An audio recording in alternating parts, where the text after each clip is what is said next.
Hello, everyone, and welcome to the Michael and Patty podcast. Today's episode was completely pulled out of the air not 15 minutes ago. Welcome to our completely unscripted, unrehearsed, and unplanned podcast for this beautiful Sunday morning on the Charlottetown waterfront. Today, we're going to be talking about things that you should consider or must do or go through or seek approval from when you are buying property in Prince Edward Island. Patty, give us the list. I'll be sitting back and listening. Well, this actually is a question that I know we get asked all the time, both from, say, Canadian residents, U.S. residents, and pretty much anyone across the globe. I have at some point over my real estate career has been asked, can a non-island resident purchase property on Prince Edward Island?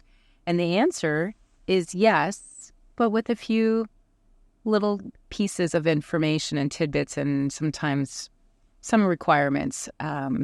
So yeah, I think this is a really important topic for us to discuss. So the first one I'm going to talk about is financing.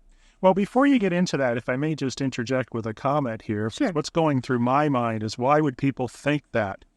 And I think they believe that because they're getting information from erroneous sources. Sometimes they could be Nova Scotia real estate agents telling people that they can't buy here, which I've heard a number of times. I've never heard that. And another thing is we have Island Regulatory Appeals Commission, which at a glance makes it seem like you can't buy property in PEI. But I'm sure you're going to explain that in our list of things to consider. Yes. So I just start with some of the easy ones at the top because the IRAC one is going to be a little bit more of a discussion. So financing is one thing that I try my best to advise clients that they already have their bank set up and their mortgage lender, whether it's in Ontario, Alberta, BC, Saskatchewan, that's fine. But those lenders typically are not familiar with the island market, and it can be a little bit more difficult to obtain financing versus, doing your mortgage application through a whether it's a mortgage broker or a bank or a credit union on the island. They know our routine, they know what our contracts look like, and they know what to ask and things not to ask for. And in past episodes, we've covered what you should be doing, and that should be not going with a credit union or a mortgage broker. You should be shopping around for financing just like you would a color TV or a car. Absolutely. And that should be to two credit unions, two mortgage brokers, RBC, and BMO we've had the most success with. Yeah, and having said that, Michael, one of the reasons a lot of people say, well, I do business with a bank. Which was my next point. So when you go to your own bank already has all your business. They already have your checking, savings, investments, RSP, TFSAs, whatever, loans, credit lines, credit cards. When you go to another bank, they are much more highly motivated, in as much that they look at that as an opportunity to get more of your business so they can move all those financial instruments over to their bank.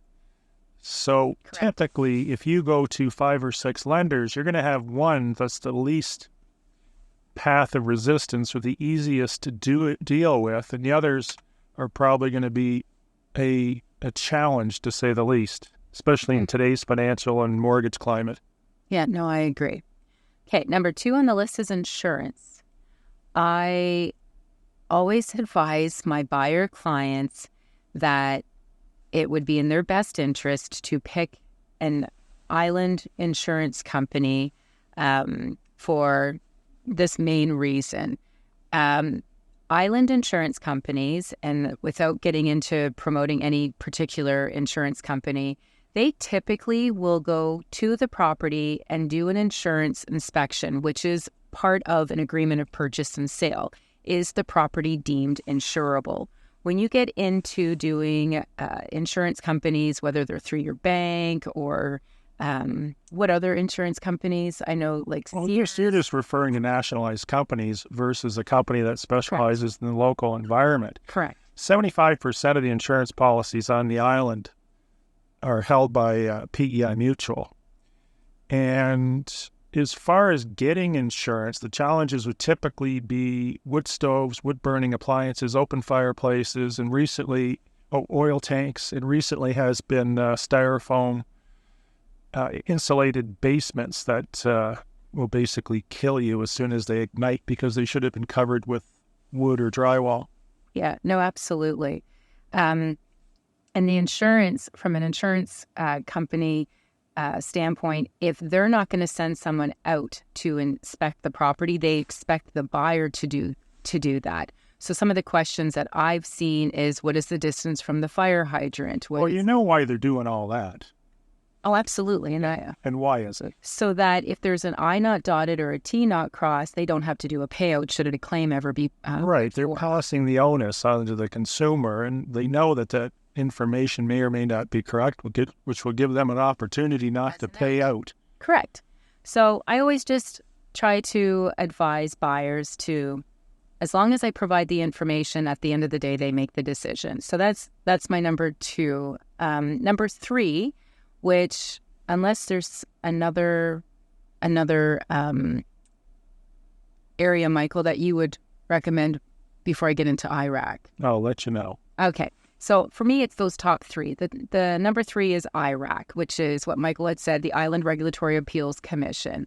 And this is where a lot of people will get in, and actually I just thought of what my 4th one is going to be.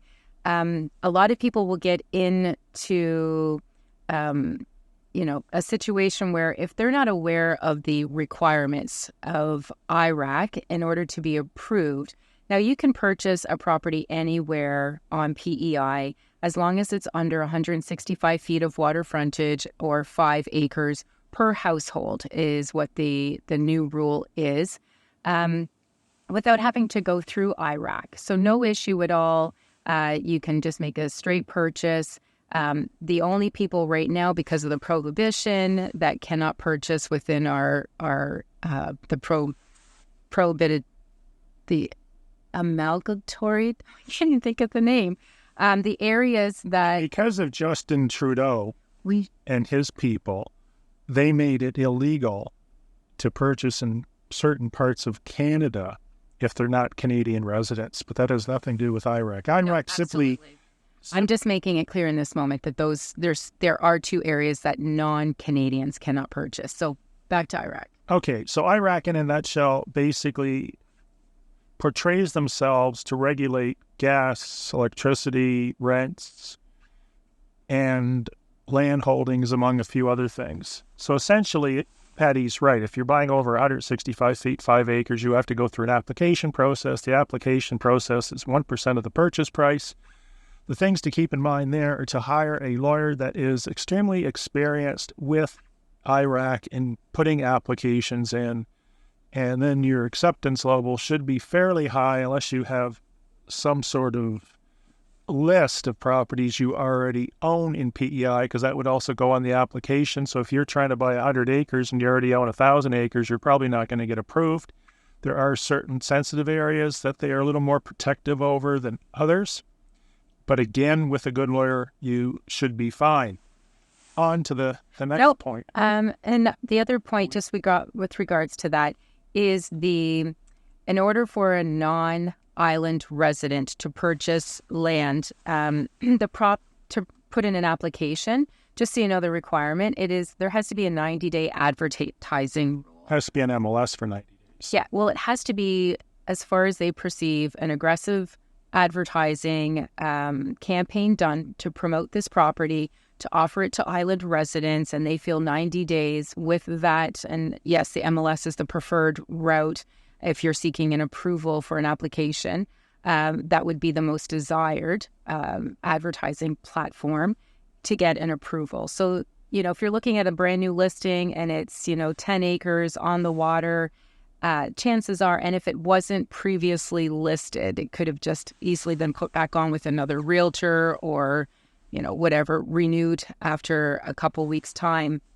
that time can be factored into the 90 days. But if it's a brand new listing, typically you have to wait till it's been on the market for 90 days before you can start to submit an offer. Okay, on to something a little less boring. Okay, the next thing. No, I have one. Oh, good. No, you go ahead. No, Yours could be the same. No. Water tests. Okay. So water tests are not a condition of a conveyance. In other words, you can buy a property without water tests being done. Mortgage holders like to see water tests. However, in some cases, it's not possible. For instance, a cottage in the middle of winter, you're not going to fire it up, if you even can, and do water tests. So say water tests because for tourism, they only do one of them. But for the points of a mortgage, you do both, bacteria and chemical. And these can take some time. One turns around in a few days. The other one could take a week or more, depending on how busy they are. So if you're not going to get a water test done, getting back to financing, tell your financing people that right up front so it doesn't become a contingency or a problem when you get final approval. Okay. So list so far, financing is number 1, insurance number 2, number 3 is the Island Regulatory Appeals Commission. If you want to insert water test, number 4. Number 5 to me is I hear a lot from buyers that say, well, we get penalized because we're not island residents and our property taxes, we get charged double. What do you say to those people, Michael? The way the politicians have structured this so it's not against the law, because from what I understand, it's illegal to charge somebody a premium for property taxes based on their locale or residence, is that they have a tax rate that they discount for the residents by approximately 1/3. That's how they get around that. So are they being penalized? Of course. Of course they are. And the other thing I notice with property taxes, as long as we're putting everything on the table, is I notice that if you're a non-island resident and you live in the States and you own some raw land, it seems to me your property assessment value seems to be indexed awfully aggressively in that you might have an assessment value of $95,000 where it's worth $30,000.